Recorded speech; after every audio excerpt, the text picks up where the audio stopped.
다시 유니스 인사드립니다. 오늘부터 책을 읽으면서 성경의 구절들하고 연관시켜서 했던 그 수업이 굉장히 재밌었어요.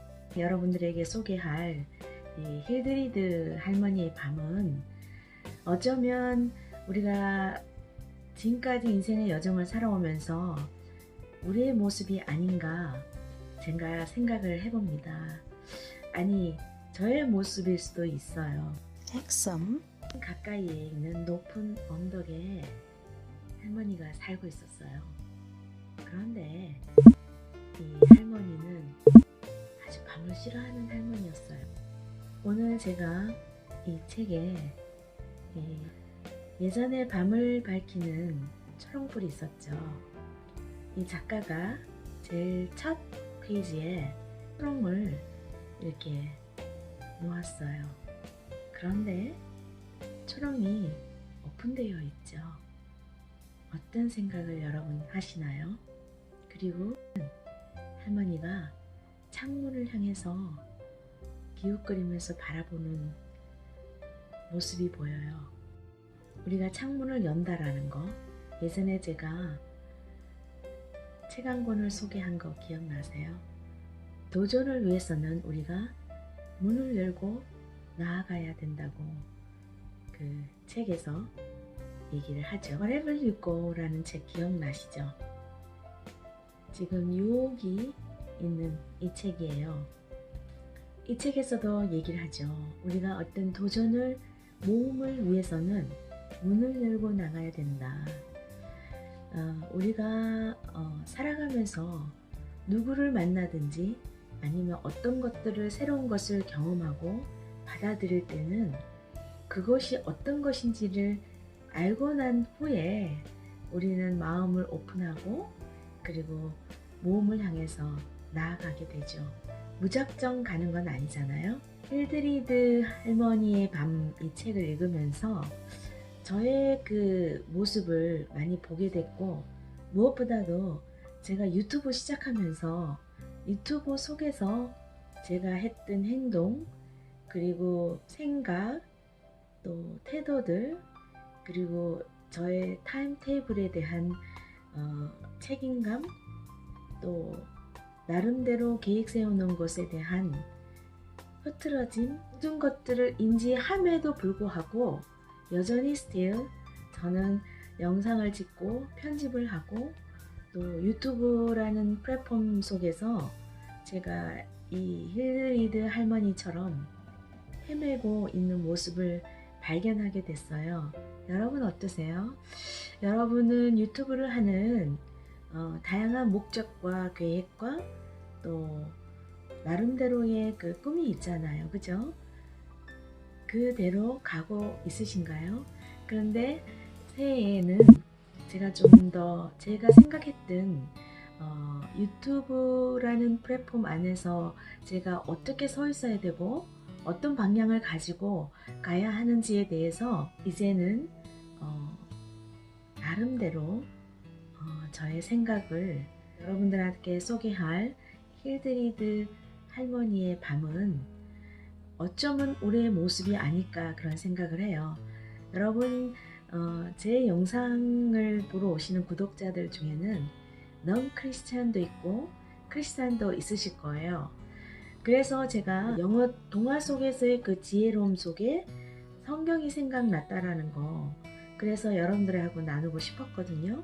핵섬 가까이에 높은 언덕에 살고 있었던 할머니가 있었어요.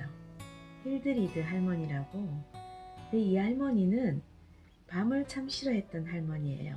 밤에 그 박쥐들, 올빼미, 두더지, 들쥐들 굉장히 싫어했어요. 나방, 별, 그림자, 그리고 잠자는 것까지도 싫어했어요. 이 할머니는.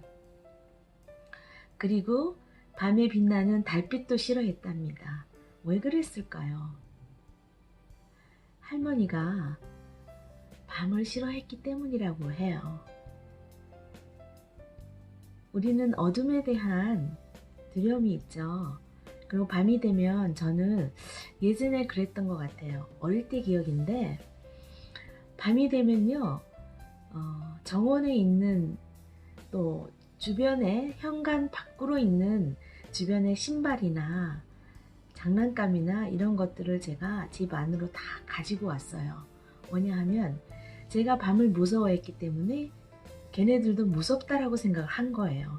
그래서 보호한다고 현관에 다 들여다 놓고 잠을 잤던 기억이 나요.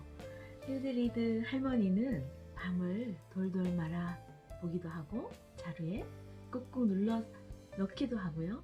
까만 그림자에 살금살금 다가가기도 했어요. 그럼에도 불구하고 밤을 그 자루에 넣을 수가 없었어요. 힐드리드 할머니는 커다란 가마솥을 끄집어내어서 거기다가 밤을 끓이고 불을 지펴서 연기가 나게 밤이 날아가게 했어요. 국자로 밤을 퍼내기도 하고.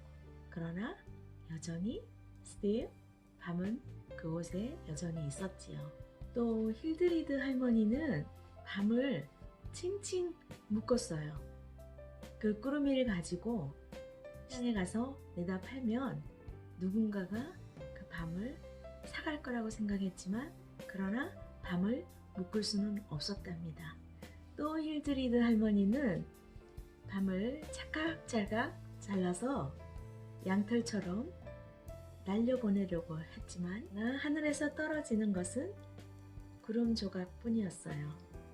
그리고 힐드리드 할머니는 자신이 기르고 있는 늙은 사냥개에게 밤을 던져주었지만 결국 사냥개는 밤을 꿀꺽 삼키지 못했답니다. 그리고 힐드리드 할머니는 밤을 밀집 침대에 쿡쿡 쑤셔 넣었는데 어느덧 밤이 툭 튀어나왔습니다. 힐드리드 할머니는 헛간 뒤에 있는 우물 속에 밤을 쑥 집어 넣었는데 무리로 다시 밤이 떠올랐답니다.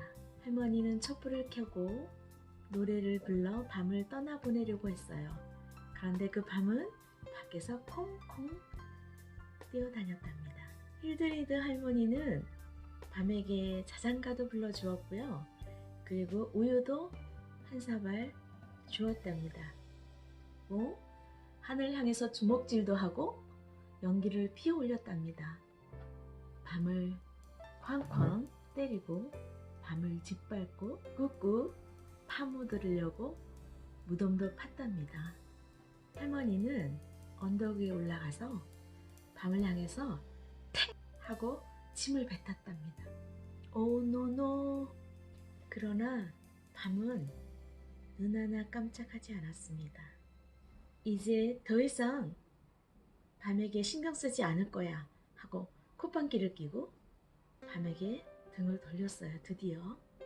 바로 그때 핵산 언덕으로 여명이 해가 떠올랐어요. 힐드리드 할머니는 밤을 사라지게 하기 위해서 밤사이 너무나 힘써서 너무 피곤해서 생각게 해가 돋는 것을 볼 수 없었습니다. 힐드리드 할머니는 밀집 침대로 졸려서 잠을 청하게 되죠. 핵산 언덕에 다시 밤이 찾아올 때쯤에 할머니는 다시 기운을 차렸답니다. 아름다운 햇살이 떠올랐어요. 그렇게 할머니는 밤을 싫어해서 밤사이 몰아내려고 얼마나 힘을 쓰고 노력한지 여러분 동화를 통해서 들으셨죠? 그럼에도 불구하고 할머니는 결국 밤을 몰아내지 못했어요. 그런데 이렇게 너무나 아름다운 빛으로 해가 돋기 시작했고 그 해돋이는 우리가 인간의 힘으로 이것을 해낼 수 없는, 우리가 아무리 노력해도 얻을 수 없는 햇살이죠. 저는 이 동화책을 읽으면서 이 햇살을 바라보면서 내가 믿고 있는 이 구원에 대한 마음이 구원에 대한 것이 이런 것이 아닐까 생각하게 됐어요.